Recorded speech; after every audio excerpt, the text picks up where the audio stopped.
Halo, saya Yun Purnamasari dengan email 1C022018. Di sini saya akan mencoba memperkenalkan cara perhitungan keanekaragaman, keseragaman dominasi dari makrosubentos dan kerapatan lamun. Pasti sudah tidak asing lagi dengan adanya lamun di area laut. Lamun bisa kita temukan di perairan dangkal yang cukup cahaya. Lamun itu merupakan tumbuhan sejati yang berasal dari laut dan dia punya akar, punya batang, dan punya daun. Dapat hidup di area lumpur maupun berpasir, dan di area seagrass juga dia banyak makrozobentos yang hidup di antaranya, seperti udang, kerang-kerangan, siput laut, dan kepiting. Lamun dan makrozobentos ini memiliki asosiasi yang kuat dan mereka saling menguntungkan. Lamun, mereka menyediakan makanan bagi makrozobentos dan juga tempat tinggal serta tempat perlindungan dari adanya arus dan predator. Kemudian, makrozobentos tersebut dapat membantu menjaga kualitas sedimen karena kematiannya. Kemudian dapat mempercepat siklus nutriennya karena metabolismenya dan membantu perluasan area padang lamun karena pergerakannya yang mampu membawa biji lamun tersebar lebih luas. Di sini kita akan mencoba mengolah data ekologi. Yang pertama ada kerapatan lamun, yang kedua keanekaragaman makrosubentos, ketiga keseragaman makrosubentos, dan yang keempat dominasi dari makrosubentos. Di sini saya sudah membuat tabel perhitungan untuk keanekaragaman jenis, keseragaman jenis, dan dominasi. Yang pertama itu keseragaman ya. Kita menggunakan rumus indeks Shannon-Weiner. H apostrof sama dengan negatif sigma NI merupakan kepadatan relatif per spesiesnya, per N merupakan jumlah total dari spesies yang dihimpun, kemudian kali len dari NI per N. Kemudian yang kedua ada keseragaman. Nilai keseragaman ini kita dari rumus indeks Shannon-Weiner dibutuhkan nilai keseragaman dulu, kemudian baru dibagi dengan Hmax. Hmax itu artinya jumlah spesies yang ditemukan. Ada. Nah, kemudian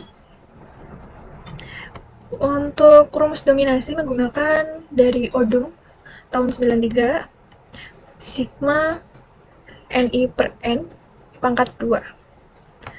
Oke, masuk langsung ke cara perhitungannya bagaimana. Yang pertama kita akan menghitung keanekaragaman dari makrosubentos-nya. Di sini ada 6 makrosubentos dengan masing-masing di stasiun telah dituliskan dan ini totalnya. Untuk menghitung kerapatan individu per meter kuadratnya dengan cara menghitung totalnya dibagi dengan luas area yang disapu. Kemudian ini adalah kerapatan relatifnya. Kemudian kita masuk ke keanekaragaman. Keanekaragaman kan rumusnya negatif sigma NI per N kali len NI per N. NI per N kita sebut saja sebagai Pi. Mari kita hitung Pi. Nilai untuk menghitung Pi itu dengan NI artinya total per spesiesnya dibagi dengan jumlah total spesies yang ada. Sudah sama dengan India. Untuk menghasilkan nilai yang sama, drag saja ke bawah. Kemudian untuk len Pi-nya sama dengan len, masukkan nilai len Pi-nya.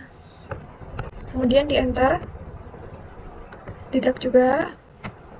Setelah itu, nilai Pi kali len Pi-nya. Tinggal dikalikan saja ini dengan ini. Menghasilkan nilai berikut. Yang ini merupakan hasil sum atau penjumlahan dari ini hingga ini.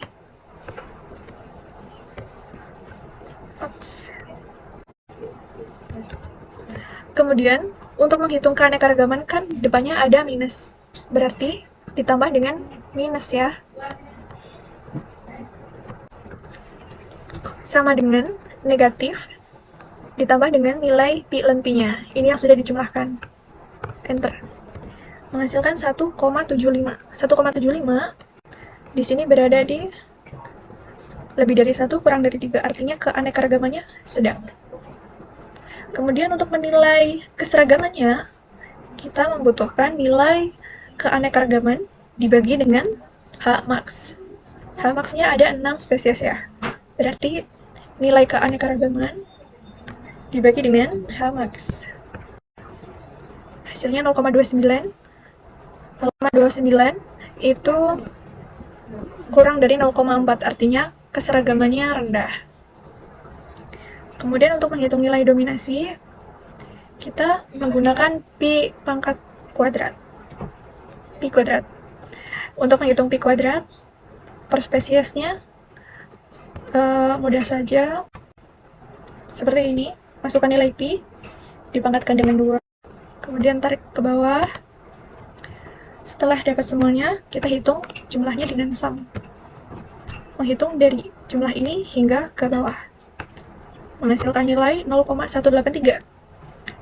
Nilai dominasi 0,183 itu tidak mendekati 1 atau mendekati 0. Artinya tidak ada spesies yang mendominasi. Dari tabel tersebut telah saya buatkan visualisasi kelimpahannya. Dari sini kita bisa melihat bahwa spesies dari Macroscopenthus yang paling banyak ditemukan itu adalah Protorester nodosus. Paling banyak ditemukan di stasiun 1 dan 3. Kemudian dari sini kita bisa lihat bahwa tentunya yang semakin banyak Macroscopenthusnya itu kelimpahannya semakin tinggi. Artinya dia paling banyak. Kemudian untuk yang kedua yaitu menghitung kerapatan lamun. Kerapatan lamun di sini disimbolkan dengan K sama dengan sigma Ni per A. Sigma Ni artinya jumlah total keseluruhan lamun yang ditemukan adalah ini, dibagi dengan A. A merupakan luas pengambilan sampel meter kuadrat. Kalau di data ini menggunakan 15 meter persegi. Artinya, untuk menghitung ini, K sama dengan 789 dibagi dengan 15 meter kuadrat. Sama dengan berapa? 52,6 individu per meter kuadrat. Artinya, kerapatan lamunnya adalah 52,6 per meter kuadrat. Dan dari sini, kita bisa lihat bahwa yang paling tinggi merupakan Enhalus acoroides. Dan yang paling sedikit merupakan Simonodesea rotundata. Sekian yang dapat saya sampaikan, semoga bermanfaat.